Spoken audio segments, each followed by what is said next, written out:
All right, good afternoon. Appreciate y'all being here.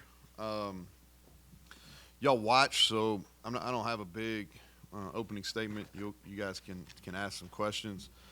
I will say this: we're 8 in, so we're over the halfway point, and it happens fast. I think I was showing a graphic to our players today. We got 17 days left in the spring, and we're under 150 days before we play Penn State. So the clock is ticking, and we've got a sense of urgency to get better, and we need to have that. Um, you guys saw some good 11 on 11 work today. I wouldn't put a whole bunch of um, you know I wouldn't pay a whole lot of attention who was out there first, who was out there second.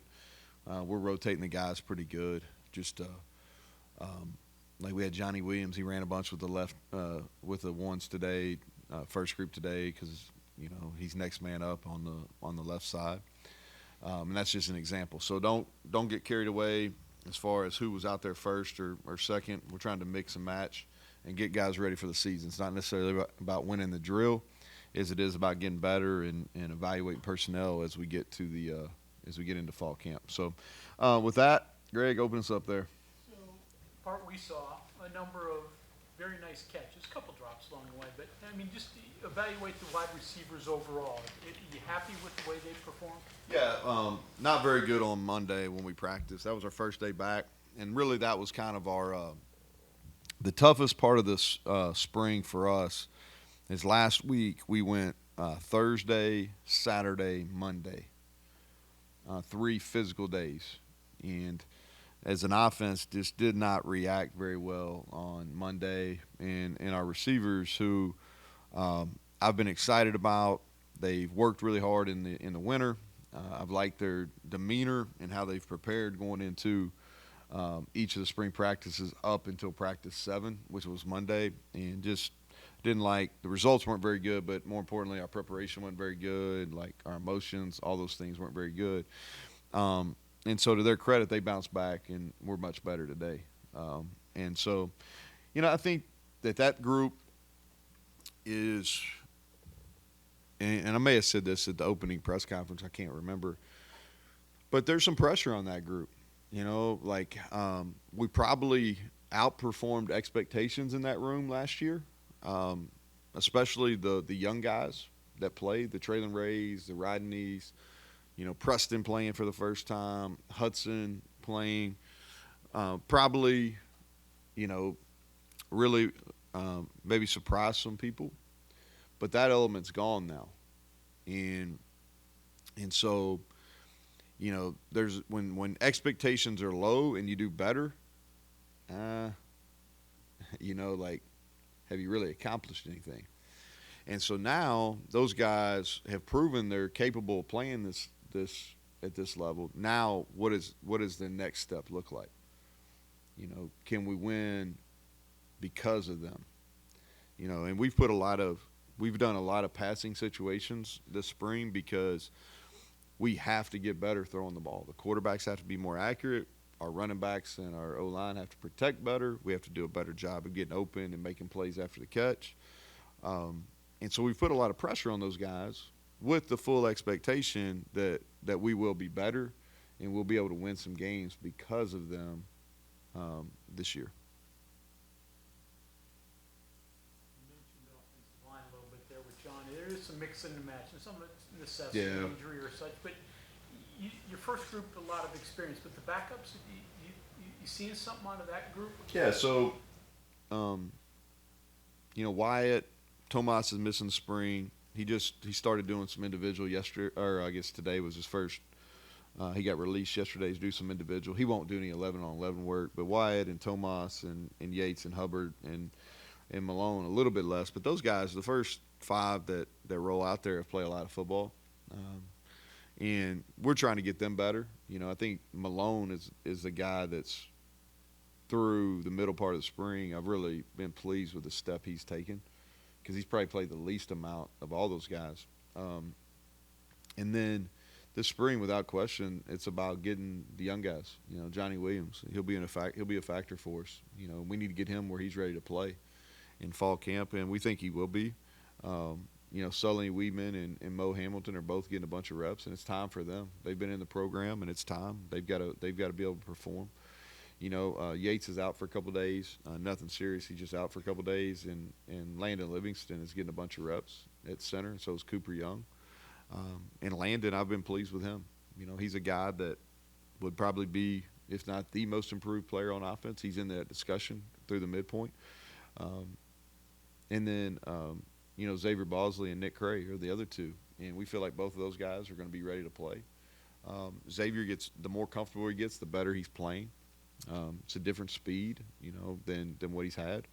And Nick Cray, we think's got a chance to push, to be in that front group. So they're a work in progress, but yeah, this spring for offensive line, it's about them getting better and get prepared to play.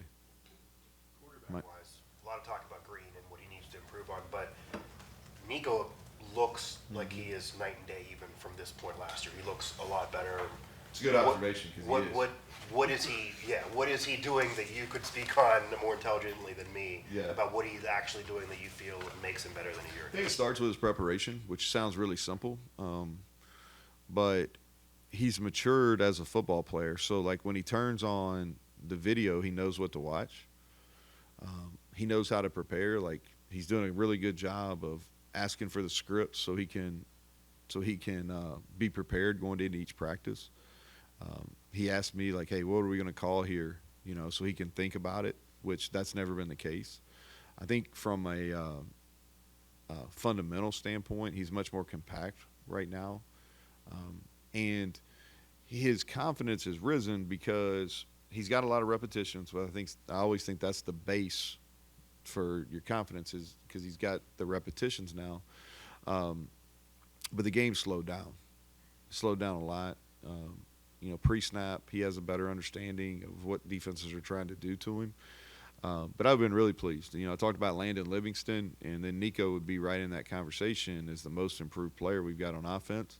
And he's getting a bunch of snaps with the first group right now as well. But I'm pleased with him. Really, really pleased what he's doing. Tag is most improved on defense. Yeah. So defensively, I'll give you a guy that to me is really showing that I think he's preparing to be an all-league player. Is Eddie V. Eddie is he's really been difficult to block, and I think. And I'm giving you two older guys, and we'll talk about some young guys because you probably asked it from a young guy perspective. But Sean Martin, and Sean Martin had an illness last year that really kept limiting him some and how he could practice. And now, he's had this ability. He's got great length, and his size, and he's up to a weight now where he's really powerful, and he's one of the strongest guys. And he's always been one of the hardest workers. Well, now it's starting to click, like how to use his length. And I think that he's starting to show that, okay, he can maybe be a dominant player at times, and now he's going to be a guy that's, as the year goes, we're going to talk about not just being an NFL player, but somebody that maybe could potentially be like an early round pick. So those are two older guys, probably closer to what you're wanting to know as far as young guys, as far as being most improved. Are guys that are younger in their deal here. Tyron Bradley, he played his best game in the bowl game. I think I mentioned him last week. I'm pleased with what he's doing. He gives us more size there too at that position. That banded into the boundary. He's giving us more size. And then another guy that I think has really made positive steps, and he played a lot of football out of necessity at the end of last year, is Ben Cutter. It's like two schedule questions for you. Okay. When you mentioned beginning Tuesday, Thursday, whatever the days were last week that you challenged you on Monday. When you're putting your schedule together, do you seek those out to see a response, or do you avoid those because you don't want to have a day like Monday? No. So what we're trying to do is the thing with scheduling in the spring, it's kind of evolved a little bit. So we on purpose don't go back-to-back days because there's really no reason to. And it allows you to practice the way you want to without where the guys can get their bodies fully healed. And then there's so much time demands on the staff and the players now. We try to avoid weekends. And it's a little selfish for my part too, because my kids got stuff on the weekends, and I miss enough of their things in the fall that I want to be able to go to it. But I think just from a quality of life for our players and for the staff, leaving the weekends free makes it better, and the overall morale's better. But the last, like that little stretch that I was talking about, the Thursday, Saturday, Monday. On Saturday, I wanted to practice because we needed to have one day where we get recruits here, and we needed a Saturday to bring the families in, and then we had the fantasy camp too.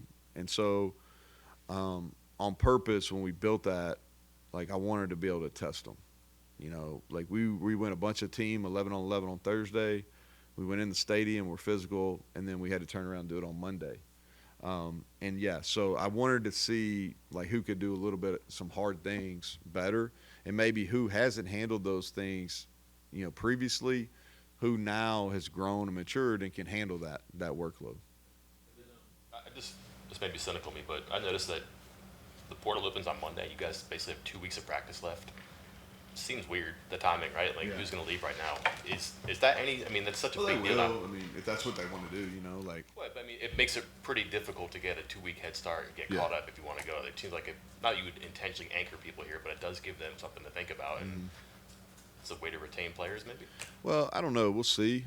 We're going a week later today, or this week, or this year. Excuse me, not this week. We're going 1 week later than what we've traditionally done, and the reasoning is not necessarily related to that. It's related to we had some injuries the first week of spring ball last year, like right after spring break.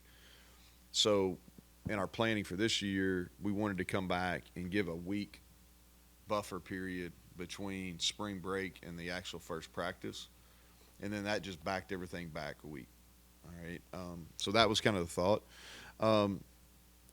As far as I don't know, we'll see, because this is new for us too.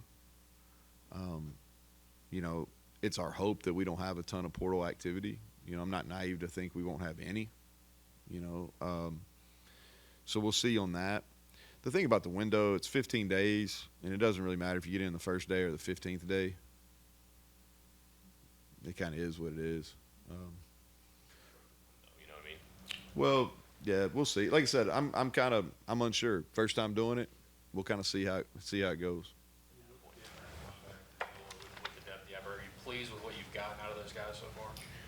We do look a lot better, and I think we're one class, like this class coming in, and our numbers will be there. And we have not been at full strength there for a long time. And I think that's a byproduct of a couple things. It's hard to recruit linebackers now because of the way the game's played. There's so much more people in space. And so it's hard to evaluate them in high school. So you got to project a little bit. And so that's kind of, we've gone down to the wire and we've missed on some guys not last year, but the previous class or two. And so, and rather than reach, because we've reached and it hasn't worked. So rather than reached, we just kind of bided our time and probably a little bit thin, especially the last 2 years we were thin. And so now we've got, Trey, who I'm pleased with. That was a major injury. He's coming back, and he gets better every day, so I'm excited with that. And Reed Carrico and Trotter and Cutter and Caden Beiser.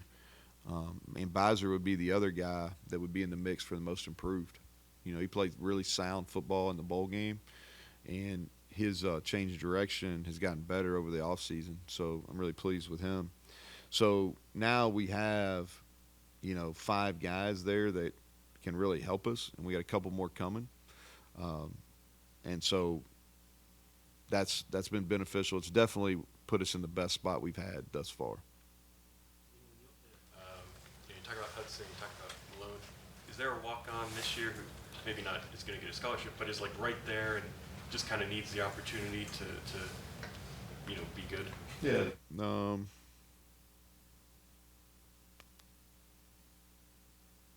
We got several that are making a difference. I think that.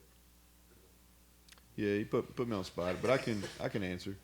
So, like, I think there's a couple guys that are kind of under the radar that have done a really good job, special teams wise, that people probably don't even realize. And one of them is C.J. Cole, who's from Washington, PA. He's done a really good job for us, and he's really he's really grown to one of the leaders of our team. He's the leader of the FCA group. He's the leader of one of probably plays on. Got a chance to start on three special teams. So he's a guy that kind of jumps out. I think Colin McBee is ready to kind of grow into a special teams role. He's a local product. Him and Donald Brandel both are kind of guys that are. Brandel started on a couple at the end of last year. People probably didn't notice that, but he did.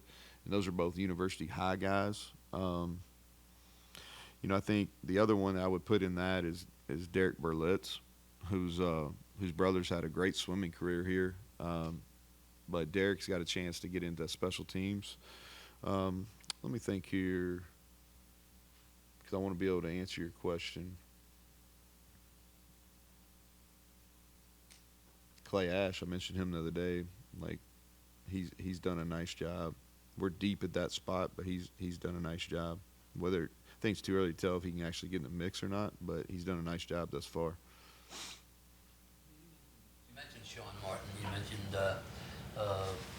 Preston Fox was mentioned the other day. I mean, how important is it that local kids do well here? I mean, come in and do well. How important to the school, the state, et cetera? Yeah, I think it's critical. Yeah, I really do. I think anytime you're the state university, I probably understand this better just because where I grew up from, but I think that anytime you're the state school and you represent, an entire state, that you need to, not only from how you play the game, identity standpoint, you need to match kind of the state, but you also need to be well represented on the state. From the state. And we've been fortunate. I think there's two areas. Like, we've done a good job, I think, of getting almost every one of the in-state players that's a Power 5 player here, the ones that matched. I think we missed on one maybe that we really wanted. And then our walk-on program is, especially the last 3 years, has really been productive.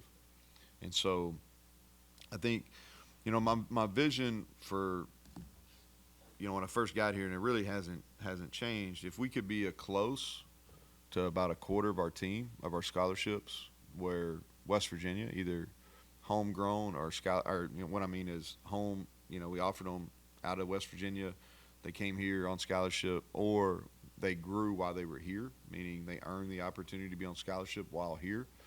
If we can be at a quarter, which is approximately 20, I think that's pretty good. Now last year, I don't know if I envisioned this. I don't think it's ever happened before. I could be wrong.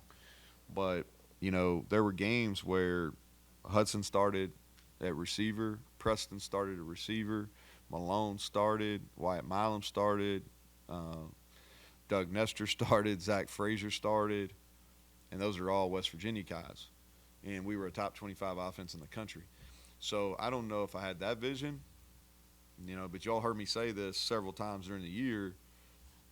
I need to put John on that and see if that's ever happened before. You know what I mean? Like, because I could be wrong, but I bet in the modern era, I don't know if that's happened. Who's on the Kentucky basketball? No, I got enough problems. I got enough problems. As you mentioned, and Hudson would be one, and Preston would be another, of players that, if we were talking a year ago, I don't know if anybody really expected to produce to the level that they did, or at least people outside the program wouldn't have.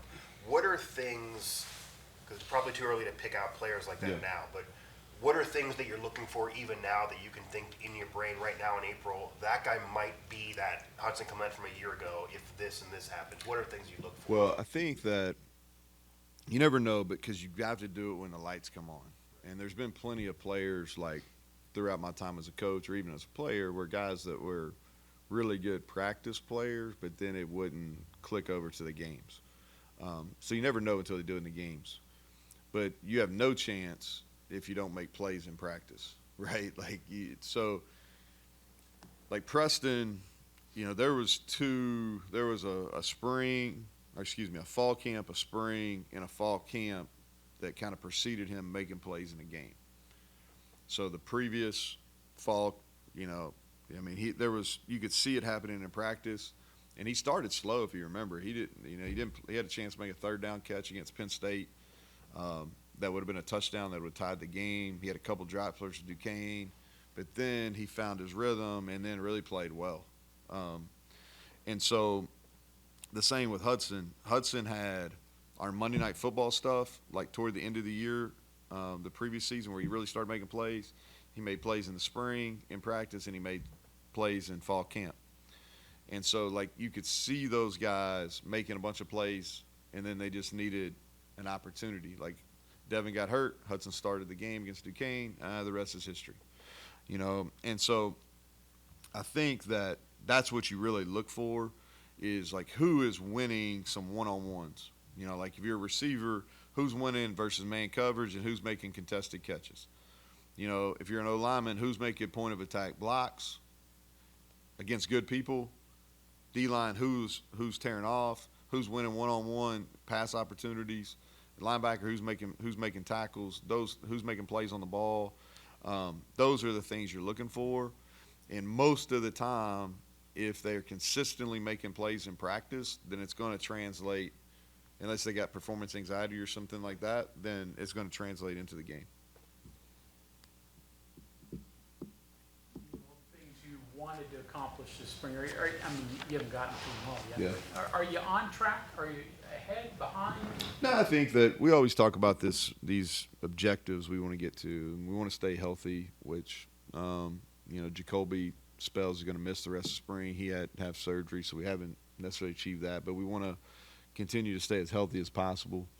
We talk about trying to figure out the personnel that we're going to have and that we need to play with in the fall, the ones that are here. I think that's a work in progress, but we're on plan to do that. We want to get a bunch of repetitions in our base schemes, which we're doing. There's certain aspects like the red zone is something we've got to get better as a football program. We've got to score touchdowns better offensively. We weren't good enough there. We got to prevent touchdowns defensively. So we're getting a lot of work in those situational things that we've pinpointed that we've got to get better at. So I think we're on plan to reach those goals. We want to get prepared for the season, meaning we'll start working kind of the back half, really the last 2 weeks after we're going to scrimmage on Friday. The last 2 weeks we'll start getting prepared for some things we're going to see during the season that we don't necessarily get against each other. So we haven't gotten to that point yet. But I think we're on plan. I like the demeanor of the group. I challenged them today in our team meeting, and I thought we came out. We were a little flat. We had the blue and golden globes last night where they get all dressed up, and they probably had a good time after. And but I challenged them in the team meeting, and they answered. I think that's the signs of a team that's hungry if you can challenge them and they'll accept the challenge.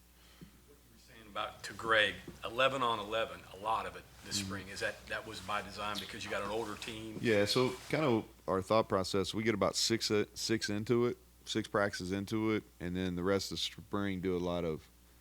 It's hard. You want to be careful because you want to get your base stuff in, and it usually takes about 6 practices to kind of get your base stuff in. And there's always the process of teaching people how do you want to practice, because it's a weird sport. We have big gaps, right?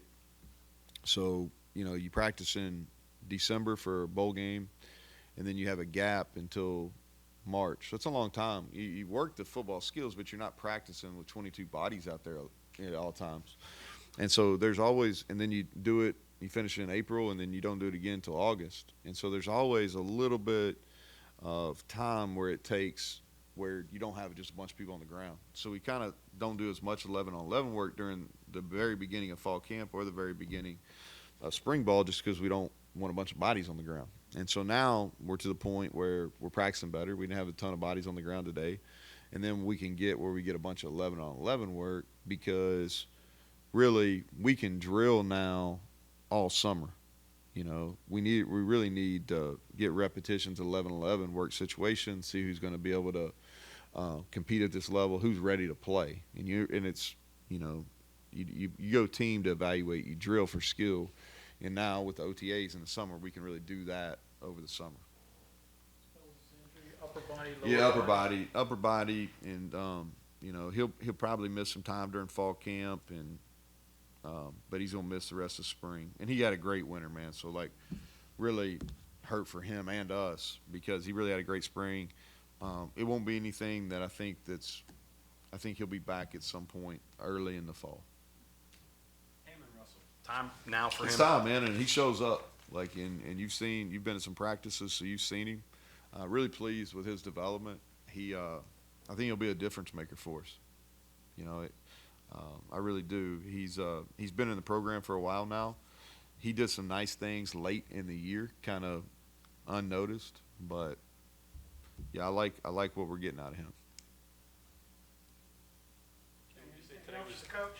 Would you say, Mike? Today was mostly clean. Didn't seem like there were turnovers, no uh-ohs, or the Yeah. ball wasn't on the ground. I think there was one penalty I saw. It was significant. Like, so today was more. So when you all were out there, we did a 2-minute end of half drill that y'all saw right at the end. The defense won the first one. The offense won the second one. A little bit of give and take. Y'all were out there for kind of a first down, like a second and short period, which was like a run and like a shot play period. And that was pretty even. And so that's what you want to get to, is where there's a little bit of give and take. Like Monday, defense clearly won. There was a couple periods on Saturday where the offense clearly won. What you want to see as a head coach is a little bit of ebb and flow, and we got that today. And so we'll see if we can see if we can maintain it. I will say this: I think defensively, we're in the process of taking a step, and